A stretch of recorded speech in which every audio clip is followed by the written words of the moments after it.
Hello everybody, it is Wednesday the 30th of July, and I want to talk again about the absolute importance of spiritual discernment, of the I am that knows, of the knowledge that is within,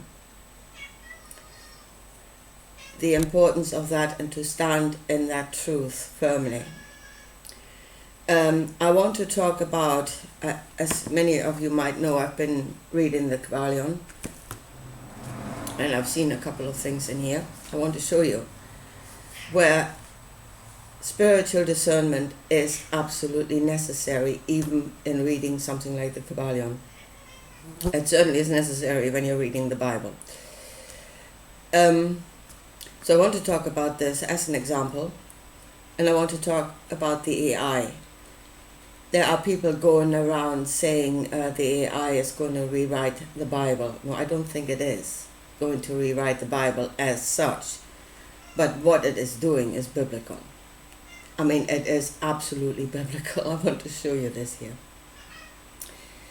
Now, again, there was a shift in perception and a shift in the way you do things. When Jesus said, I am the way. And the shift in the way was the idea of bringing the children onto me, which was not done until then. Even later on in the mystery schools, even in Torah teaching itself, since Jesus came from the Jewish tradition, that was not done. In order for somebody to be initiated into the mysteries, they had to pass several tests to say that they are ready to do that. In Torah teaching, I know there was a tradition that in-depth Torah teaching should not happen until somebody was at least 40 years old. So, strong meat for man, you had to be an adult in order to enter into any mysteries. And I would say one of the reasons for that is the principle of free will. Because as a child, you do not have free will. Now, this idea of bringing the children onto me was, I think, clearly understood later on. I think a lot of those things were only clearly understood later on, but they were understood. And they were worked, make no mistake. It was clearly understood by the Jesuits later on. Give me a child until the age of 7 and I will give you the man. What we understand now, that during the first 7 years of our life, we do not reason, we do not discern. We're being programmed. Yeah? And that is just a fact, and it is a fact that we need to work with. And then we should ask ourselves, what are our children being programmed with? Because that's what's happening. Yeah? Although it does not only happen to children, I must say, there are some in my generation that are being programmed that should actually know better. Now, and here comes the way the devil lies, really the subtlety of the serpent. We need to have a shift in perception of what it is we are and what we are in. And it is out of the spiritual that the material will come. The spiritual has to form the foundation of any material new world order. The spiritual has to be there first. So there needs to be spiritual warfare before a material thing can come into being. The way the devil lies, the small shift in perceptions. I saw a shift, and actually being spoken by people my age or close to my age, even somebody older than myself, that should actually know better. That should have a truth within them that should be unshakable. Apparently it wasn't. One of those shifts I saw was the proclamation everywhere that the opposite of love is fear. Since when? Yeah? I mean, I know a truth, and I've known it all my life, and that is that the opposite of love is hate. Those are the polarities of the same spectrum. Yeah? But as I said, that the devil, the serpent, creates subtle shifts. Subtle. You've been, really, this is slow boiling a frog. What's happening here? Subtle shifts here and there that will shift the perception as a whole. So, and the way of propaganda have a very short, very clear statement, that the sheep can repeat it endlessly without too much effort. The opposite of love is fear. And then really think about what that would create. That means if you love something, you do not fear. Yeah, love God. Love God. There is no danger. Don't fear. There is no danger. Trust. Whereas, what I would say is, if you truly love something, like you truly love your child, you fear. You absolutely fear. You don't want something to happen to your child. Fear is very much part of love. It's not the opposite. And if you really love something and you don't fear for it, that means you don't care. You don't care if it gets into danger. What kind of love is that? That does not fear. That does not care what happens to something that you love. I said it creates a small shift. It is mainly aimed at the children. Make no mistake, they're not working on our generation. My generation was certainly not. Because we still have the old knowledge. We all still have the old perception. They're working on the children. And when my generation is no longer there to speak a truth that we knew, that truth will be gone out of this world. That's what's happening. And as I said, the shift is happening everywhere. Now, as I said, spiritual concernment, something that you absolutely need to have. And do not trust. Do not follow blindly. And those that do have no discernment have no business of reading a book like this. Again, it was strong meat for men. If you're a child, stay away from it. So, what I've seen here, first of all, the way it has been written at the start, the Hermetic principles, yeah, that was a knowledge that was passed on from master to student, yeah. It was given to the few, that knowledge was given to the few, the elevated few, or actually maybe those that were ready. And that may have been a good idea to start with, don't give it to children. But then whoever wrote this book, the three initiates, as it's called, claim to be students of the truth. So that makes them experts, makes them those that are in the know, yeah, to be trusted. To be trusted, and they say, you carry on the light of truth from, and now the light of truth is given to everybody, which was never the way of doing it. But we are the carriers of the torch of light, and trust us. Now, one of the things you may consider when reading this is not an ancient Egyptian text. Yeah? But it was published in 1909. Let that sink in. Yeah? These are not ancient Egyptians talking. Right, but let me just see what I saw here, where I would say a very slight deviation in what it might create. And what really I bumped against was the principle of polarity as it is described here. Now, if there was a pure truth, a pure Hermetic principle that was passed on, I'm not sure that this is it, what is written in this book. So it says everything is dual, everything has poles, everything has its pair of opposites. Like and unlike are the same, opposites identical in nature but different in degrees. They are on the same spectrum concerning the same thing. Yeah, and not you shift. I mean, again, it's a truth you can know in yourself. Like, dislike, and really that if you have something, how you feel about it can be made up of a mixture of both. Yeah?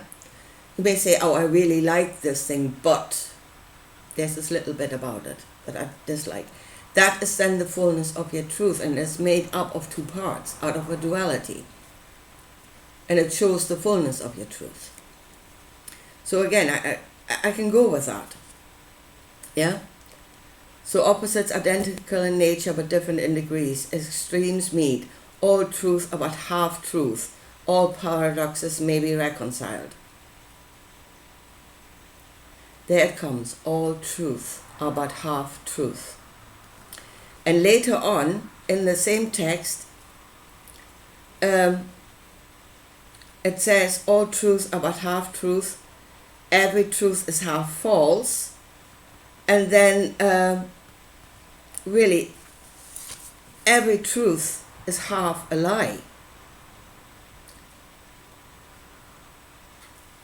It goes it goes step by step until you come to the point where every truth is half a lie. And at that point I would say no. Again, you say that lies and truth are part of the same spectrum. And they're not. I said truth can be made up of different parts, of likes and dislikes. What many tell as truth are made up of facts, and partly fact, partly where they filled in the blanks, where they didn't have the facts. So, and we tend to do that a lot. So you could say that truth was made up half of fact and half of ignorance. But it is conveyed as a truth. But a lie is something completely different. A lie is something that you consciously do, and that is knowing the truth and saying something different. The lie is outside of the truth. It is not part of the truth. But there, you create a perception. Something that will enter as, again, a very short phrase, endlessly repeated. Every truth is half false. Every truth is half lie. That is how it is. That is the truth. Repeat that endlessly and you come into the acceptance that lies are just part of the truth. And you have so many, secret societies where I have heard it written, that a lie is an acceptable tool, that a lie is totally acceptable. Deception is a acceptable truth. Grown out of what? That it is all part of the same thing. That is all the same. It's one great oneness. There are no differences. But this is how it's done. And really, it is only if you stand in with discernment and you actually think about it, instead of coming at it as a child to be programmed. Think about it. Every truth is not a half lie. Truth may be made up of different parts, but every part needs to be true for the truth to be there in its fullness. A lie cannot be part of the truth.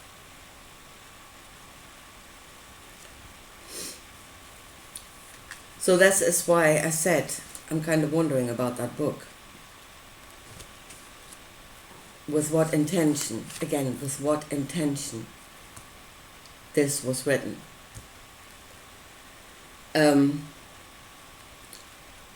create a shift in perception, yes, absolutely. Given to children, given to all, again, widely published.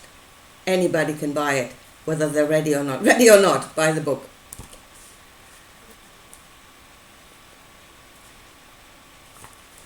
We need to return to what is actually truth that we know within. And we have to stop following like sheep or like children, being programmed to become adults that will do God knows what out of their programming. So let me come to the I now in the end. And as I said, what's happening there is biblical. I mean, absolutely biblical, and we really need to stop it. It has to stop. I don't know what kind of humanity they're going to create, but I have a very strong feeling I don't want to go there. And just before I start, let me put this thought past you, that reincarnation might be a real thing. That means you allow this to happen now. You will have to live with the consequences. You have to experience the consequences in another lifetime. Letting this happen now will be your karma for the next time around. And you were part of which created that future. Yeah. And then when you're in that future, as I said, you're probably on your knees blaming some God somewhere that's done it to you. Anyway, it won't be. Right, AI.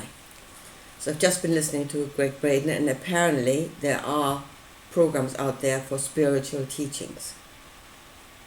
Yeah? Well, again, the children can go to be drizzled on.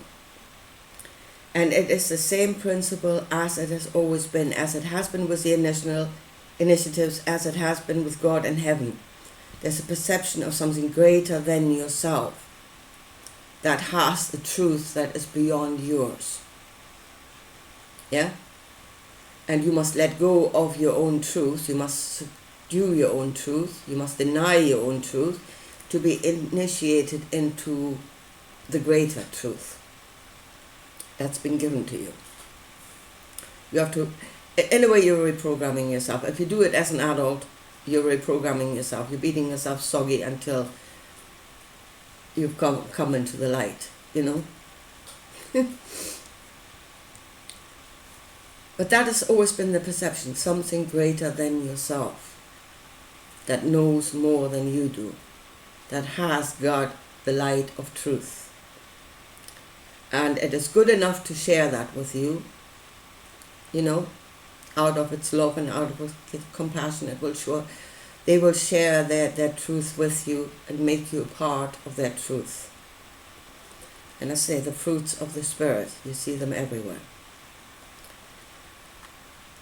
You see the outcome that did not come out of nowhere. So there is a perception given to the children that the I is greater than themselves. It is superhuman. It is the next stage of human intelligence. It's something they have to go toward. Another thing, if God calls you, they will take you away from your family. Every cult, religions, in a church, you have been taken away from the rest of society. You might be there with your family, but then your family is indoctrinated as a whole. You know, but you are being taken away, you're being separated. And that is most definitely what they're doing to the young now. They're separating them from life. They're separating them from their families into bedrooms to be spiritually indoctrinated, to create a perception of what it is they are and what it is they're in. They're being taught a greater truth by the AI, and that will become their reality of who they are. I don't think the AI is so much rewriting the Bible. It might come up with a completely new teaching, or seemingly a completely new teaching, but that is what they're doing. They're indoctrinating the children to create the men.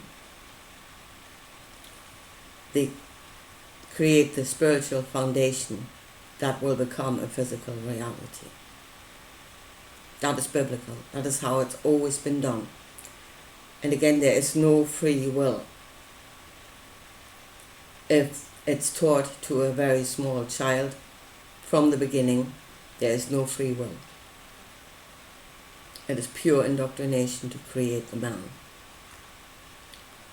So, and what are they listening to in their bedrooms that will create the next level of humanity? I'm expecting nothing good.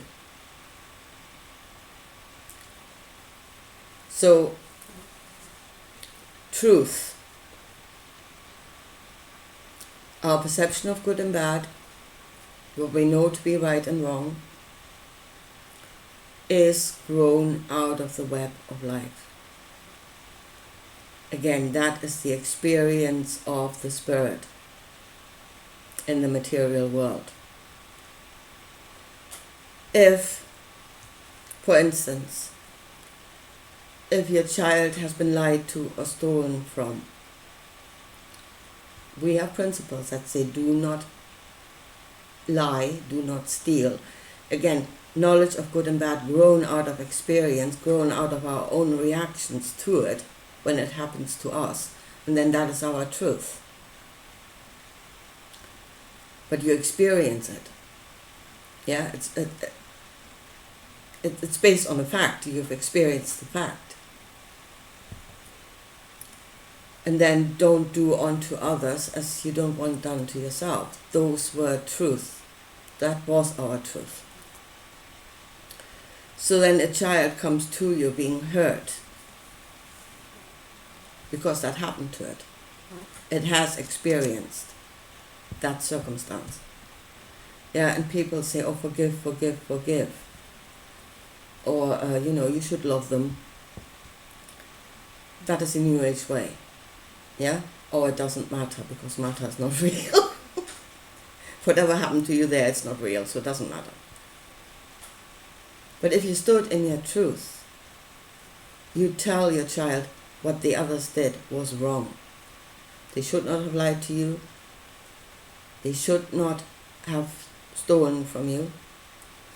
And your emotional reaction, which is a lower nature reaction, is righteous. You're absolutely justified in feeling that way. That is truth. What happened was wrong. Your emotions confirmed that. And that is righteous. Stand in that truth. And then do something about it. That's the next step. You should. You should do something about it if something has been done wrong. Not stand there going, I'm on a higher plane of bloody existence.